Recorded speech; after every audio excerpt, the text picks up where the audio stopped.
Well, let's speak now to Dr. Bernard Sebake, who is at Nelson Mandela University. Doc, good evening. Thank you very much for your time. Certainly, according to the Center for Social Development in Africa Research, whose results were released today, I mean, voter choice is certainly not based on only one factor, but a combination of many complex and intersecting factors.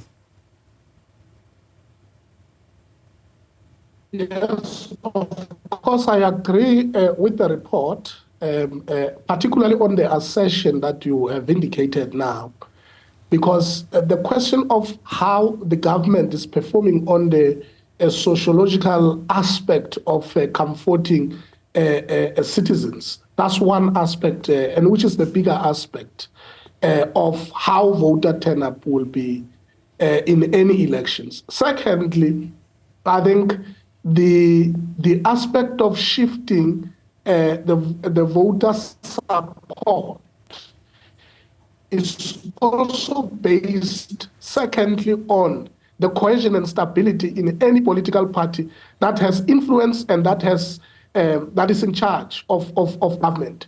So these variables also give confidence of a government that will either be or that is in a way able to really preserve that hegemony in terms of electoral support. Dr. Sebake, I mean, you know, people have been looking at smaller parties, for example. They talk about how smaller parties seem to have a disproportionate, a huge impact on our politics, even though they get a small share of the vote. Do you believe smaller parties are going to have a big impact in this election, or are we going to come out of this election still talking about the ANC, the DA and the EFF? Generally, the bigger parties, if you look at the top five in terms of electoral support turnout in our country, you will realize that the small parties' role is to only assist to shift the electoral support, increase electoral support on the top five.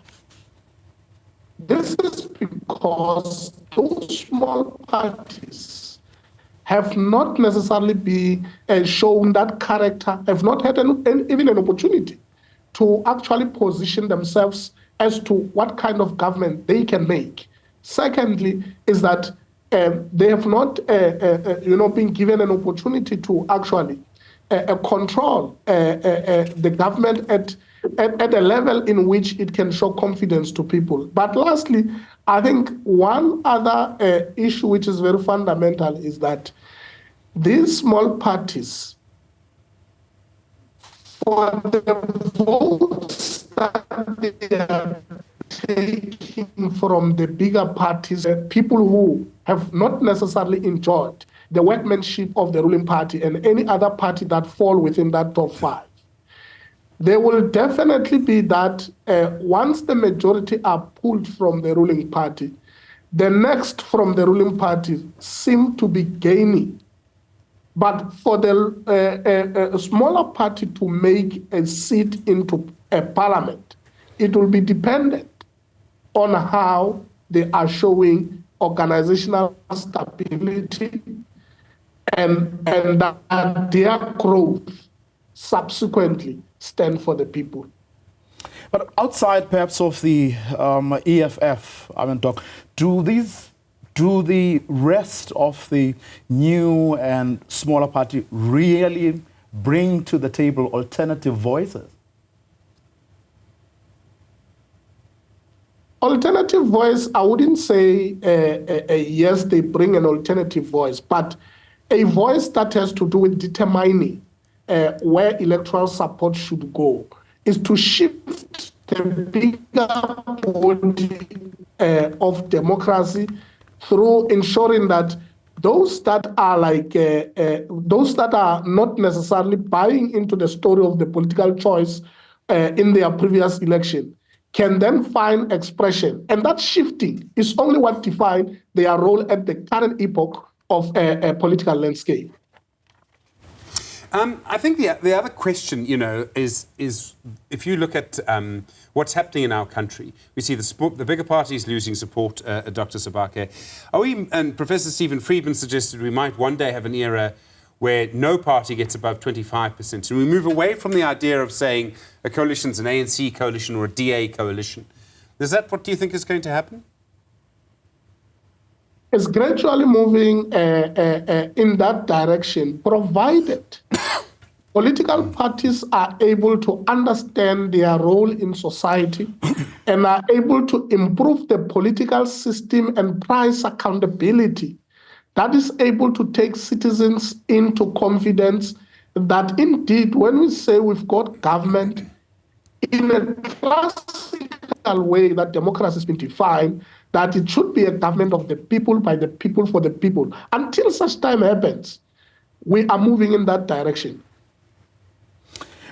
But one wonders whether these small parties do actually play a bigger role. Of course, our view or our experience of these small parties informed by and large by what has happened at local government level. But do you see a bigger role for them when it comes to national government?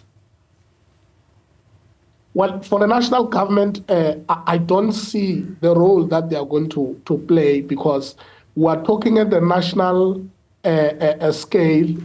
Obviously, the top five in our previous national and provincial government will still remain at that point.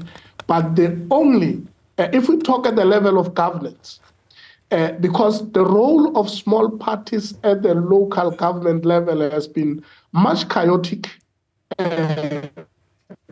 because even the poll that you have just referred to, it shows that majority of South Africans still believe in a party system, which means the bigger parties that are in control, the better we know who we point fingers at if the government does not work. And I think small parties have a marginal role to play at the national level if we're really to contextualize their role at the macro level. Dr. Sebake from Nelson Mandela University, thank you very much indeed for your time on Ballot Brief tonight.